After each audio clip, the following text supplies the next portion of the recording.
Hi hello మీ అందరికీ బాబాసాహెబ్ అంబేద్కర్ జయంతి సందర్భంగా శుభాకాంక్షలు.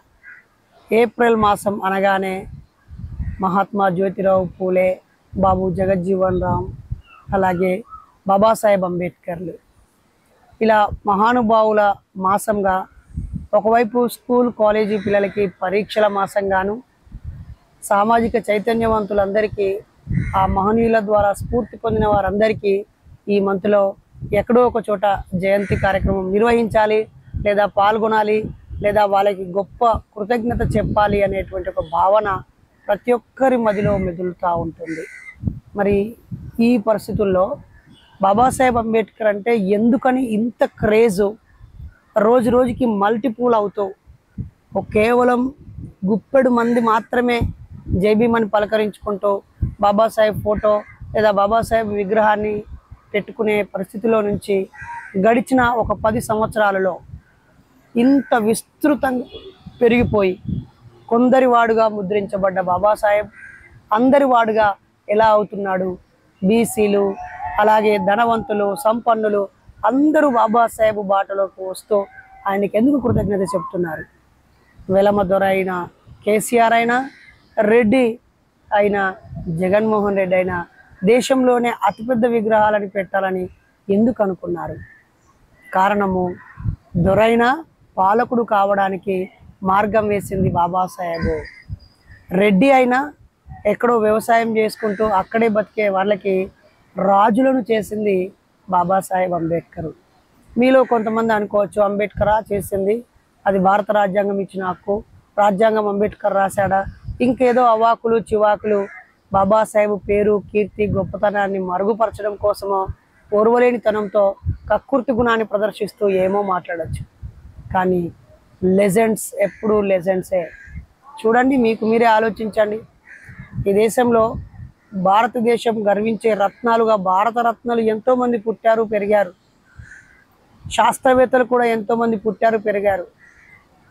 కానీ బాబాసాహెబ్కు ఇచ్చిన గౌరవము, ప్రాముఖ్యత ఇతరులకు ఇవ్వట్లేదు. కారణం వాళ్ళు చెడ్డవాళ్ళని కాదు, ఇతను గ్రాస్ రూట్కు వెళ్ళి ప్రతి రంగాన్ని ప్రభావితం చేసి ఈ మొత్తం దేశాన్ని తన దేశంగా, ఈ సమాజంలో, ఈ దేశంలో పుట్టబోయే పిల్లలు కూడా నా తర్వాత తరం వారసులే అని భావించి అందరి కోసం ఆలోచించాడు. కాబట్టే ఆయన వ్యక్తిత్వము, ఆలోచన విధానము, ఆయన రాసిన అక్షరాలు, ఆయన పలికిన పలుకులు, ఆయన పొందుపరిచిన చట్టాలు, దేశ విదేశీ యూనివర్సిటీల్లో పొందిన జ్ఞానము, ప్రపంచ స్థాయి గ్రంథాలయాల్లో నేర్చుకున్న జ్ఞానాన్ని, అంతేకాకుండా అనేక చదువులు చదువుతూ పరిశోధనలు చేసిన ఆ మహానుభావుడు తన మేధస్సును దేశం కోసం ఇచ్చాడు, మనందరి కోసం ఇచ్చాడు.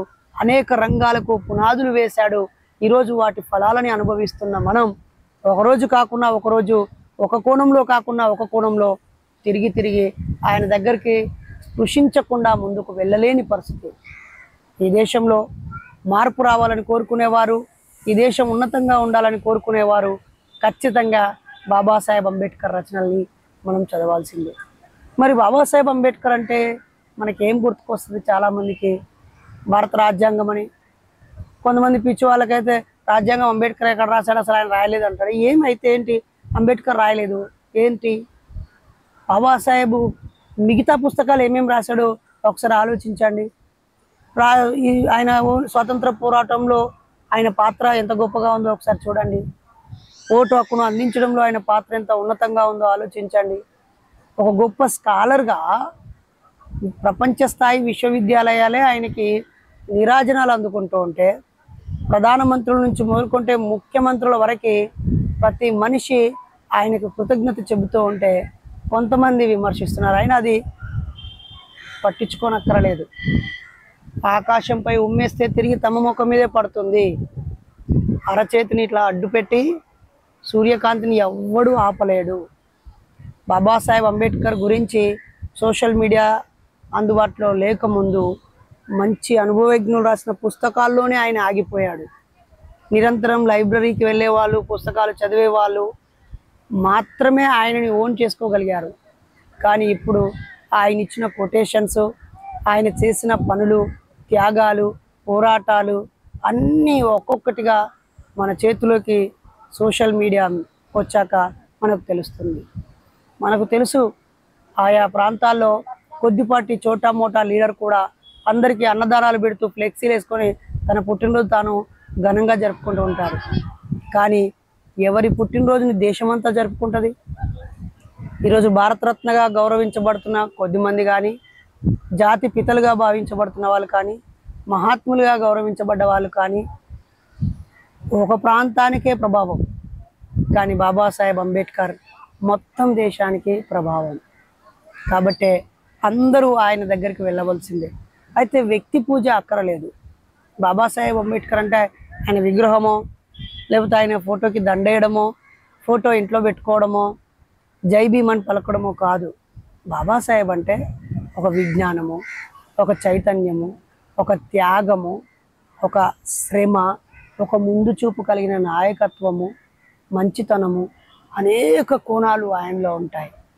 మనకు తెలుసో లేదో ఒక్కసారి చూడండి. మీరు ఎప్పుడైనా ఏదైనా స్కూల్కి వెళ్ళి, కాలేజీకి వెళ్ళి ఏమైనా సహాయం చేశారా? ఏమైనా కాంట్రిబ్యూట్ చేశారా? మీరు ఎంతో కొంత ధనవంతులు అయ్యి ఉండొచ్చు.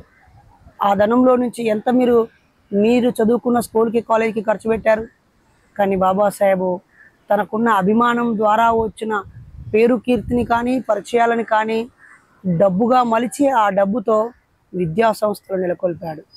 ఈరోజు ఒక చోటా మోటా సర్పంచ్ అవుతేనే మన ఊర్లో బొడ్రాయి కిందికైంది పైకి లేపాలని ఊరందరినీ తలా ₹1,00,000 ఖర్చు పెట్టేలా చేస్తాడు. లేదా ఒక ఎమ్మెల్యే అవుతే నా పేరు మీద ఇక్కడ గుడి ఉండాలని 50 లక్షలు 60 లక్షలు పెట్టి ఒక గుడిని కట్టిస్తాడు. లేదా ఈయన ఏ మతస్థులు ఎక్కువ ఉన్నారో ఆ మత మందిరాలను కట్టిస్తూ ఉంటారు. అది వాళ్ళ బలహీనత. కానీ బాబాసాహెబ్ అంబేద్కర్ మొత్తం సమాజాన్ని నిర్మించే స్కూల్స్, కాలేజెస్, హాస్టల్స్ నిర్మించి నడిపించాడు. మరి దానిని మనందరం స్ఫూర్తిగా తీసుకోవాలి కదా. ఎన్ని హక్కుల కోసం పోరాడాడు. రాజ్యాంగంలో రాసిన హక్కులే కాదు, అంతకుముందు మనుషులుగా జీవించే హక్కు కోసం పోరాడాడు కదా. నడిచే హక్కు కోసం, దేవుణ్ణి మొక్కే హక్కు కోసం, నీళ్లను తాగే హక్కు కోసం, పాల్గొనే హక్కు కోసం, అలాగే స్థానిక సంస్థల్లో పార్టిసిపేట్ చేయడం కోసం, ఓటు హక్కు కోసం, అలాగే రాజ్యాధికారం కోసం. ఇలా 1, 2 అని కాదు మిత్రులారా. మచ్చలేని మనిషిగా, నిష్కల్మషమైన మనిషిగా, తనను ద్వేషించిన వాళ్ళని కూడా ప్రేమించినటువంటి వ్యక్తి. ఈ ప్రపంచమంతా కీర్తించబడే బుద్ధుడిని తన గురువుగా ప్రకటించిన వ్యక్తి. విప్లవాత్మకమైనటువంటి సాంస్కృతిక ఉద్యమం నడిపించిన కబీర్ దాస్ని తన గురువుగా ప్రకటించాడు. అలాగే సంఘ సంస్కరణ పునర్జీవన పితామహుడిగా ప్రజలందరి చేత మహాత్ముడు అనే గౌరవం పొందిన జ్యోతిరావు పూలే గారిని తన గురువుగా ప్రకటించాడు. మరి మనం, నీకు ఎవరు ఆదర్శం? నీకు ఎవరు గురువులు? నీకు చదువు చెప్పిన వాళ్ళు, నువ్వు బ్రతికి ఉన్నప్పుడు నీకు నేర్పిన వాళ్ళో కాదు. అసలు నీకెవరు స్ఫూర్తి? ఒకసారి ఆలోచించు. ఆ స్ఫూర్తిదాయకమైన వ్యక్తుల గురించి నువ్వేం చదివావు, ఏం సేకరించావు, వారి నుంచి ఏ సందేశాన్ని నీ తర్వాత తరానికి అందిస్తున్నావు అనేది చాలా చాలా ముఖ్యం. మరి ఈరోజు ప్రపంచంలోనే ఎత్తైన విగ్రహం విజయవాడలో ఉంది, తర్వాత రెండవది హైదరాబాద్లో ఉంది, ఇంకా మీ ప్రాంతాల్లో పెడుతూనే ఉన్నారు. ఈ విగ్రహాలు పెట్టే దశ ఊపందుకొని ఒక దశకు చేరుకున్నాము. దయచేసి ఇక విగ్రహాలని డబ్బులు కలెక్ట్ చేసి ఆవిష్కరణ సభలు పెట్టి రాజకీయ నాయకులను పిలిచి, ఉపన్యాసకులను, వక్తలను పిలిచి, ఇంకెవరినో ప్రముఖులను పిలిచి చాలా ఆడంబరంగా జరుపుతూ అదొక తంతుగా మారిపోయింది. ఇప్పుడు సెకండ్ స్టేజ్కి వెళ్ళిపోదాం, సెకండ్ లెవెల్కి వెళ్ళిపోదాం. ఆయన రాసిన రచనలను చదివే పోటీలు, ఆయన చేసిన ఉపన్యాసాల మీద డిబేట్స్, ఆయన ప్రతిపాదించిన సంస్కరణల మీద చర్చ, ఆయన ఆశయాల మీద చర్చల దిశగా యువతని, సమాజాన్ని ముందుకు నడిపిద్దాం. అలా చేయడమే ఆయన కలలు కన్న సమాజాన్ని నిర్మించడం కోసం. మరి ఎవరు నిజమైన అంబేద్కరిస్టు?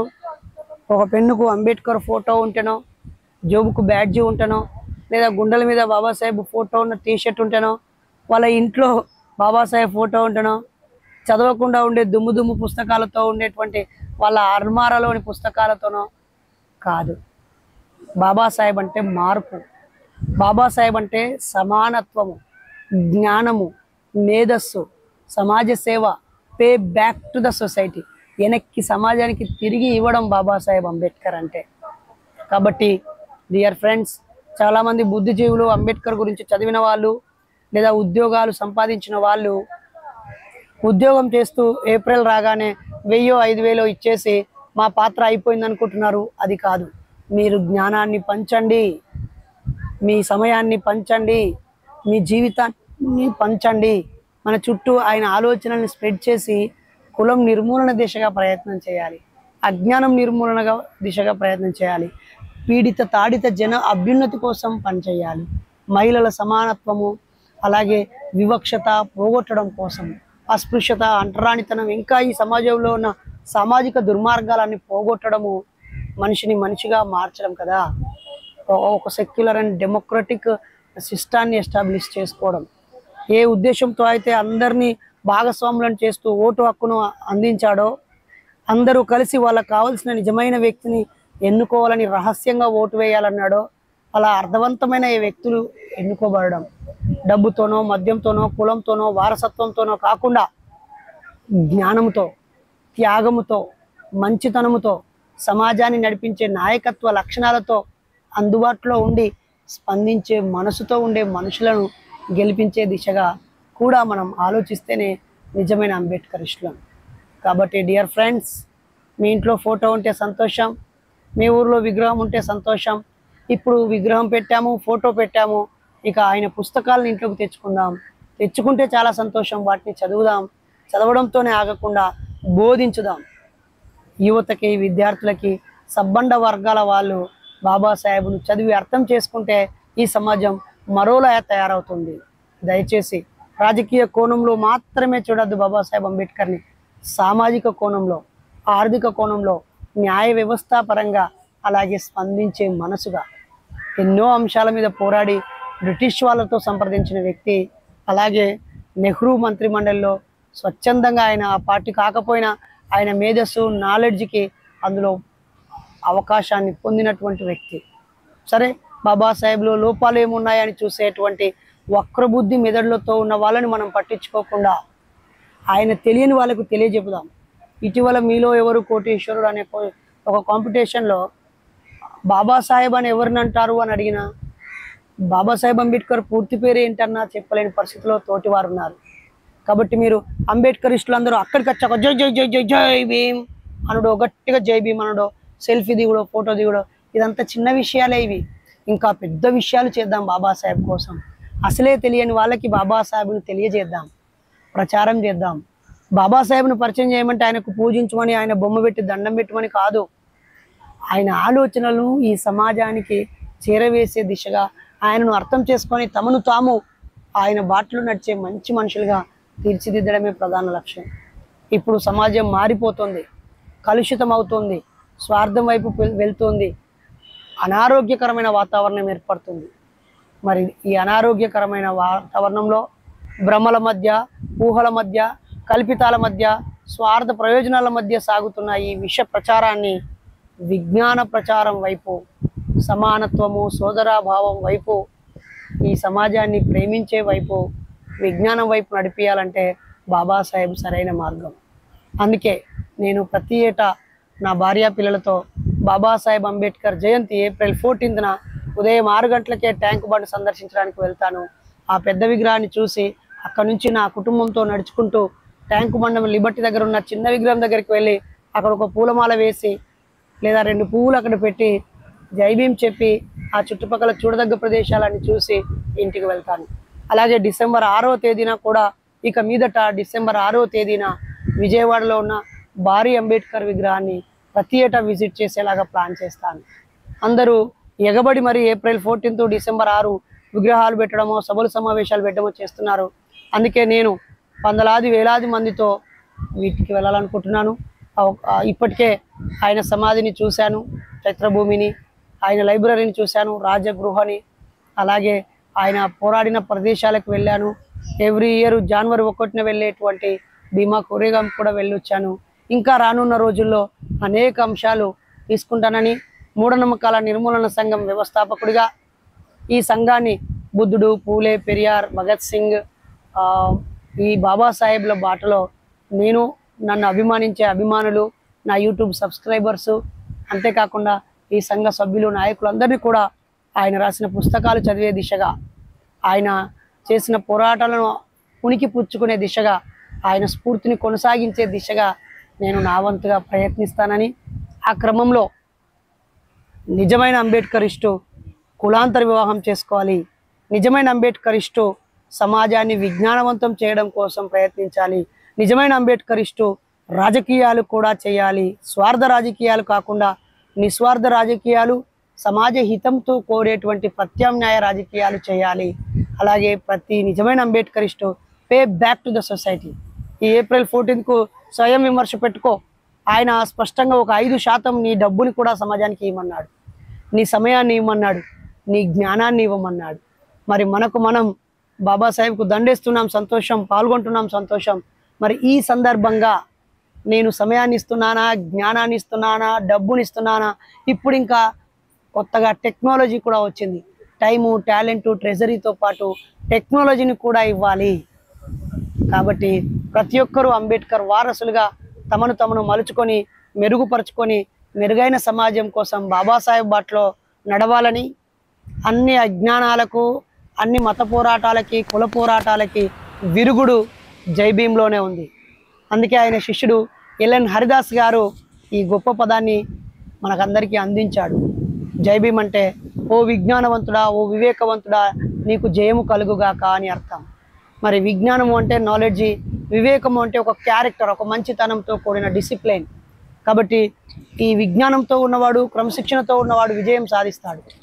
కాబట్టి ఆ జ్ఞానం వర్ధిల్లాలనేటువంటి జై భీమ్ పదం కులానిదో, మతానిదో, గల్లీదో కాదు, అందరిది. అందరం దాన్ని పాటించాలని, ఇంకా మేమైతే జై ఇన్సాన్, ఇన్సాన్ అంటే మనిషి, చాలా భాషల్లో మనిషి వర్ధిల్లాలి, మతాలు కాదు, కులాలు కాదు, మరొకటి కాదు. కాబట్టి ఈ అంబేద్కర్ జయంతిని మీ ప్రాంతాల్లో అంబేద్కర్ అంటే తెలియని వారికి తెలియజేసే దిశగా జరగాలి తప్ప, తెలిసిన దగ్గరికే వెళ్ళి మళ్ళీ చెప్పిందే చెప్పడం, జరిపిందే జరపం, ఇచ్చిన ఉపన్యాసమే మళ్ళీ ఇవ్వడం, తూతూ మంత్రంగా రకరకాల విగ్రహాలకు ఆరాధించే పద్ధతిలో లాగా మీరు కూడా అలాగే అవే మంత్రాల్లాగా అవే చదివినట్టుగా చదివితే ప్రయోజనం ఏముంటుంది? కాబట్టి అంబేద్కరిస్టులు ఇంకా 2వ స్టేజికి వెళ్ళాలని సందర్భంగా కోరుతూ, జై భీమ్, జై ఇన్సాన్. నేను మీ డాక్టర్ బైరి నరేష్.